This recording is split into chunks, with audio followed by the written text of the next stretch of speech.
কুরবানি করতেছেন? জি, কুরবানি কি জন্য করতেছেন? আল্লাহ রসুলের কানুন হিসেবে করতেছে আর কি।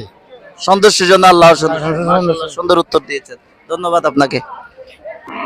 আসসালামু আলাইকুম রাহমাতুল্লাহ। ওয়ালাইকুম আসসালাম রহমতুল্লাহ। আপনি কুরবানি দিচ্ছেন? জি, কুরবানি কি জন্য দিচ্ছেন? আল্লাহ সন্তুষ্টির জন্য। মাশাআল্লাহ, খুবই সঠিক উত্তরটি দিয়েছেন। এটি পাচ্ছি কিনা দেখতেছি।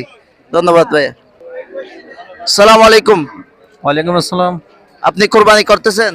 হ্যাঁ, কোরবানি করতেছে অবশ্যই। কুরবানি কি জন্য করতেছেন? অবশ্যই আল্লাহ সন্তুষ্টির জন্য যে মাশাআল্লাহ, মাশাআল্লাহ, কোরবানি তো অবশ্যই। মাশাআল্লাহ, ধন্যবাদ। এই উত্তরটি অনেকে ভুল করে থাকে, বলে যে আমার মেয়ের শ্বশুর বাড়িতে মাংস পাঠানোর জন্য। অনেকে ভুল করে থাকে এই প্রশ্নটি।